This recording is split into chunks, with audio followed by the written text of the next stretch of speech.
Hi guys, আজ আমি তোমাদেরকে পেঁয়াজ রসুন দিয়ে মোচার তরকারি রেসিপি করে দেখাবো। কড়াটা এখানে আমি বসিয়ে দিলাম। এখানে মোচাটা আমি কেটে একটা আলু দিয়ে ছোলা দিয়ে একটু নুন হলুদ দিয়ে সামান্য সিদ্ধ করে রেখেছি।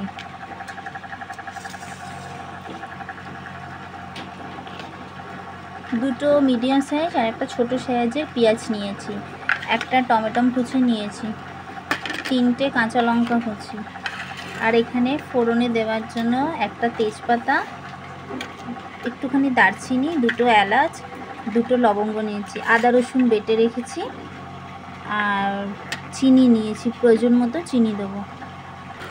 কড়ায় তেল দিয়েছি, তেল গরম হয়ে গেলে এবার আমি একে একে ফোড়নগুলো দিয়ে দেবো। ফার্স্টেই দিলাম গোটা জিরে 1/2 চামচে, তারপর শুকনো লঙ্কা, দারচিনি, এলাচ, লবঙ্গ এগুলো দিলাম, তেজপাতা দিলাম। সামান্য একটুখানি তেলেতে আমি চিনি দেবো যাতে রঙটা ভালো হয়। ফোড়নটা গ্যাস কমিয়ে ভালো করে নাড়াচাড়া করলে ফোড়ন থেকে ভালো সুন্দর গন্ধ এলে এবার আমি ফোড়নের মধ্যে পেঁয়াজ কুচিটা দিয়ে দেবো। তেলে পেঁয়াজ কুচিটা দিয়ে পেঁয়াজ কুচি দিয়ে সামান্য একটুখানি নুন দিয়ে দেবো। এবার আমি এর মধ্যে যে কাঁচা লঙ্কাটা কেটে রেখেছিলাম সেইটা দিয়ে দেবো পেঁয়াজে। কাঁচা লঙ্কাটা এখন দিলে বেশ খুব সুন্দর গন্ধ আসবে, দিয়ে একটু ভাজবো। পেঁয়াজটা হালকা ভাজা ভাজা হয়ে এসছে, এবার ওর মধ্যে আমি টমেটো কুচিটা দিয়ে দেবো।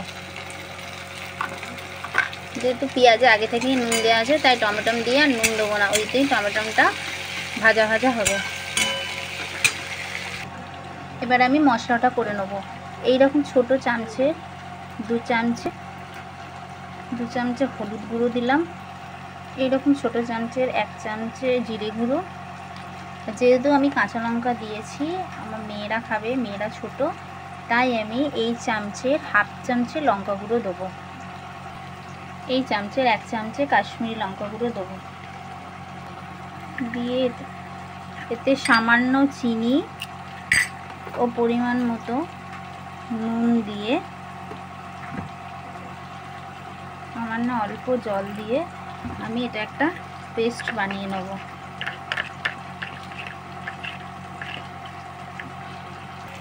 পেঁয়াজটা দেখুন ভাজা ভাজা হয়ে গেছে। এবার এর মধ্যে আমি গ্রেট করে রাখা 1 চামচে রসুন কুচি ও 1 চামচে আদা কুচি দিয়ে দেবো। দিয়ে এটা ভালো করে পেঁয়াজের সাথে মিশিয়ে এটা ভালো করে ভাজবো। পেঁয়াজে রসুনটা আদাটা ভেজে নিলে রসুনের কাঁচা গন্ধটা কেটে যায়। এই দেখুন আমি পেঁয়াজে আদা রসুনটা দিয়ে এটা ভালো করে নাড়ছি, ভাজছি এটা ভালো করে। এটা আমার ভাজা হয়ে গেছে। এবার যে মশলার পেস্টটা আমি বানিয়ে রেখেছিলাম সেইটা এর মধ্যে দিয়ে দেবো।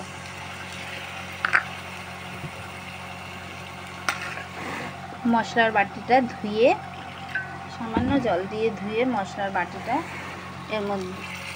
এর মধ্যে দিয়ে দেবো আমি। এবার এই মশলাটা ভালো করে পেঁয়াজের সঙ্গে ভাজতে হবে।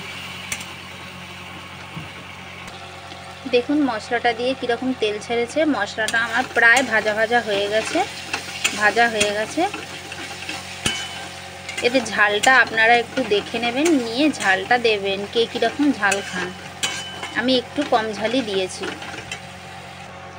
মশলাটা দিয়ে দেখুন কত সুন্দর তেল ছেড়েছে, তার মানে মশলাটা আমার ভাজা হয়ে গেছে।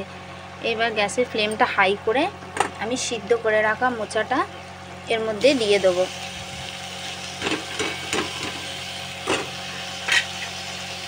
ভালো করে মোচাটা এর মধ্যে মেশাতে হবে।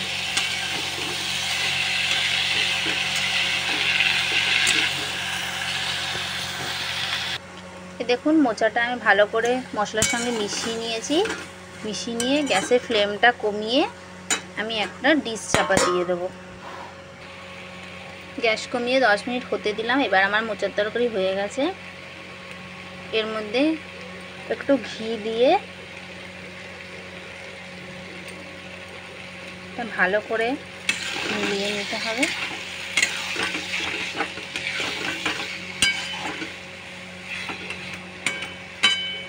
এটা দিলে টেস্টটা খুব সুন্দর আসবে আর খেতেও ভালো হবে। এবার আমি গ্যাসটা নিভিয়ে দেবো। গ্যাস নিভিয়ে আমার জিরে শুকনো কড়াই ভেজে আমি গুঁড়ো করে রেখেছি, সেইটা 1 চামচে এর ওপর ছড়িয়ে দেবো। দেখুন আমার খুব সুন্দর মোচার তরকারির রেসিপি তৈরি। এটা ভাত রুটি যে কোনো কিছুর সঙ্গে খেতে খুব ভালো লাগবে। আপনারা রান্না করে দেখবেন, খেয়ে দেখবেন, ভালো লাগবে। লাইক কমেন্ট শেয়ার করবেন।